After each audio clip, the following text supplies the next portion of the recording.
Hey guys, Thomas the Silly Genie here, aka Mustached. I'm here to review the movie The Night Before Christmas. That's Night with a K.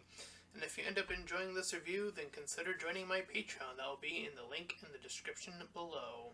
So, in this movie, we start off in good old England in the 1334s, where two knights bring it on out.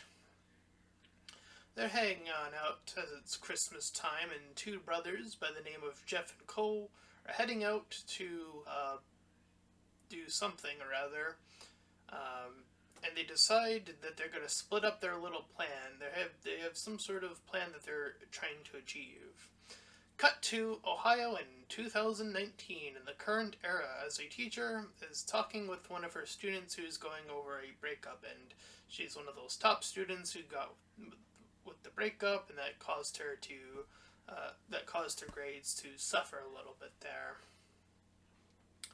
So this teacher is named is Brooke, and she calls her sister to look after her niece.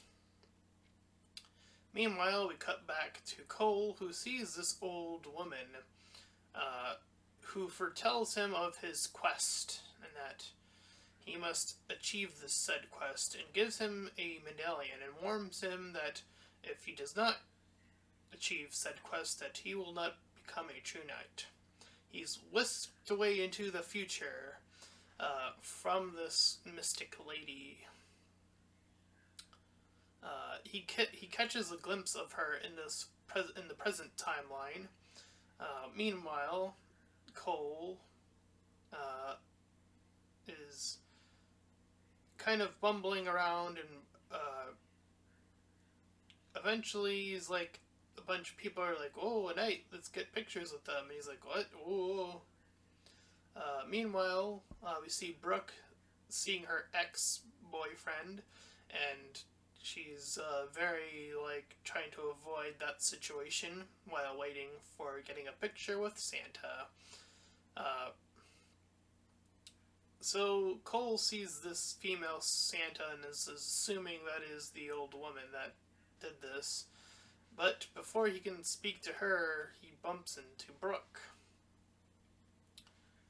And meanwhile, the niece sees her mom. I don't remember the niece's name in this movie. I do apologize. Anyway, Cole is trying to find his way home. Of course, he's not having any luck with that right now.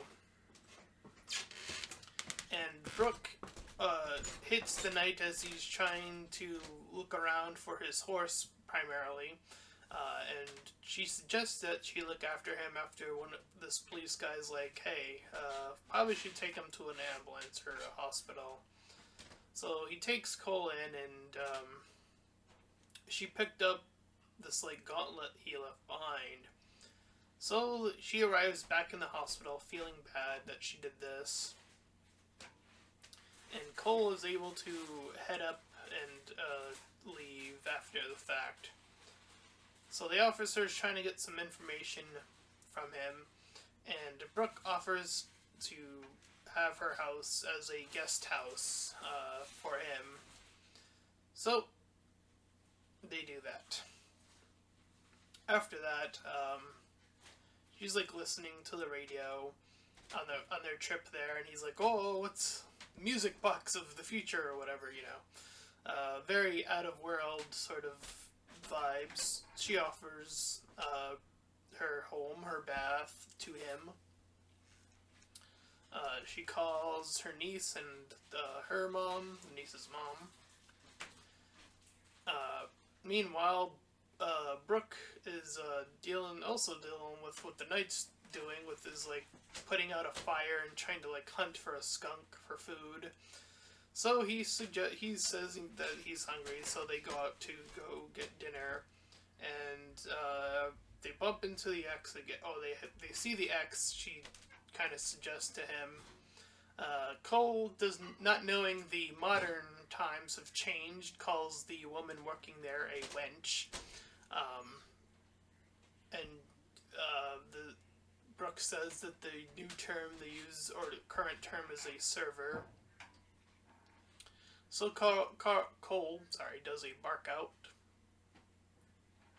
um, and then they go home after the fact and shows him a television.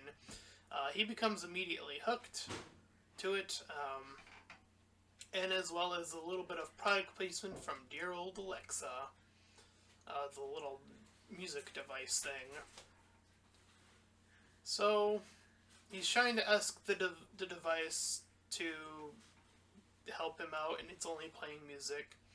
We cut to the next day, December 19th,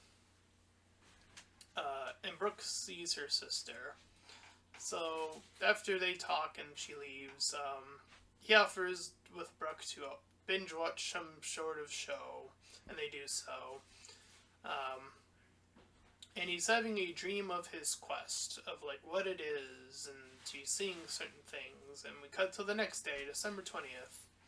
They're opening some boxes.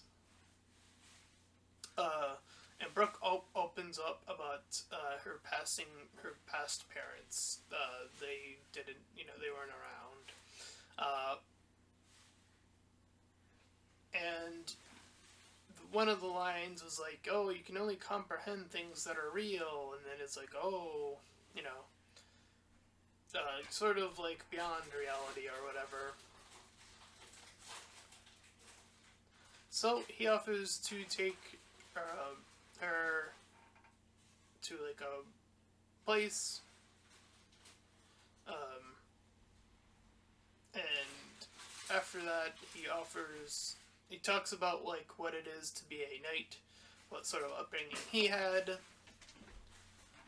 So they're heading out. They go to a tree place. He cuts the tree, and she like sees the X for like the third time. Of like, oh, she's always seeing him so conveniently. Um, Cole learns to drive, but very poorly. He heads out. She allows this to happen. Uh, he keeps the door open and like heads out, and then is asking for like Santa for advice. And the policeman arrives at the car, seeing it, calls Brooke over. Brooke rushes over, and Cole is lost a little bit of confidence, seeing that his little quest vision was in vain. But Brooke gives him that confidence back. So we cut to the next day, December 21st. He shows off some of he's given, more modern day clothes as time goes by. And she also shows him what modern day England has become in the timeline. So Madison and that's her name, the daughter, I think, or the mother's name of the daughter, Madison and the niece, come over, and Cole helps them set up this tree. So Madison and Brooke are talking about, along with the daughter, about something, and then she wants to like practice with the sword, and then he's like, fine. So the two of them head out, the niece and the daughter. We cut to December 22nd. Cole is starting to practice on his own. He's offered to sing some carols, and he politely refuses. We see this other lady named Allison who's trying to flirt with him, but is not very successful. Cole mentions his code of ethics to her. So the kids go out to like play, and we see that one of them doesn't have a pair of gloves. So the daughter gives that girl a pair of gloves. Meanwhile, they meet the parent of this child named David, and Cole helps him out. He has plenty of other children. He has like 4 kids and no wife or person to help out with that. Cole and Brooke go shopping after the fact. And Brooke bumps back into her student, who talks about how she's, gotten a little bit better after the breakup and is doing fine. Meanwhile, Cole offers to do some baking when they return home, and the daughter and her friend go to to practice with the swords. So Cole, while they're cooking, is talking about how how he's went up to do the cooking, how he learned about it, and the kids go missing. So Cole goes out to find them. Uh, he gets out to the middle of the lake and helps one of the daughter out. Tells the daughter, I finally wrote her name, Claire, to like lean on her belly and then crawl in. So they go back to the cops, and after the fact, Cole and Brooke almost kiss, but they don't quite get there yet. So they go outside to the Santa area, and Cole sees a thief because he's still trying to find his quest. He assumes that Brooke is suggesting after the fact that, that could be the quest, or that could be the quest. So the cop offers a spot on the force, and after the fact, Cole kisses Brooke on the cheek, and, it's kind of like there. Cut to December 24th. Brooke is all dressed up to go to this party, and so is Cole, who refuses to tie a tie. She gives him some gifts, and they go out to the party. Once they go to the feast with Brooke, the kids of the single husband, all of them get gifts from, because they're like, he's always so charitable, so we should give back. So he gets his armor back on to like take some pictures, and then Cole is given a little bit of a super hint with mistletoe and how that works. So he offers it, and then he kisses Brooke, and his metal grows. It turns out that his quest was love all along. So he's whisked back away to his time, and Brooke is very upset. Meeting with her student one more time. This time, she's like saying how, like, yeah, learning's cool, but love is very important, as the previous middle point was all like, love isn't cool, don't worry about it. So she gets this magic bean that he was referring to when he was cooking inside the dough, and wishes for him to return. So we go back to the 1334s of his time, and he's looking around, and he bumps into his brother. Meanwhile, we cut to December 25th as his daughter gets a puppy, which is what she told Santa what she wanted. And Cole, in the meanwhile, in the timeline back when, finds the old lady and tells her that he wants to go back after saying his goodbyes to his brother. So Brooke comes out where she is, and Cole is sent back. He returns with his horse this time, and Cole confesses that he loves Brooke, and they kiss all happy-like, and he offers her a ride on his horse, and the town claps as they ride off into the distance. And then there's a little extra scene of the witch showing another different red medallion to the brother, whatever that means. Ooh. And that was A Night Before Christmas. The night before Christmas. And it was a nice little holiday thing. Nice for the holiday spirits. Yeah, pretty good. Pretty solid. Some of the acting was a little bit, it seemed like they tried. I'd give it a 6 out of 10. Some of the acting of it's like, oh no. It is what it is. Sometimes you have kid actors that aren't as well prepared, of like when they're on the ice and they have to call up for help, and sometimes you just gotta try. So it was sweet and simple.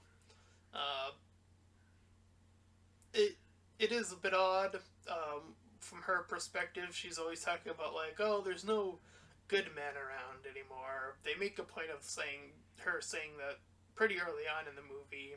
Um, and then, like, she's only referring to the ex, like, because we see the other guy, the husband of the kids, and she's always like, oh, at least in the beginning, she's like, oh, there's no more good men around. It's like, just, there's that guy right there. He's a single dad having 4 kids and dealing with that and teaching them the good stuff. And, it's a good guy right there. But, but she changes her mind, and, you know, he kind of dolts into the situation of like, oh, of course, it was love, and the inconvenience of like, oh, they almost got it that time, but we gotta hold it off because, of course, you gotta cut it close. So there are a few bump little minor bumps along the way, but still a 6 out of 10, still pretty enjoyable. And that's my review of The Night Before Christmas, and if you enjoyed it, then please feel free to like, comment, and subscribe. Also, make sure to check out those links in the description. One will head over to my Discord server, the other to my Patreon page. Any donations are desperately needed, and until next time, everyone, bye-bye!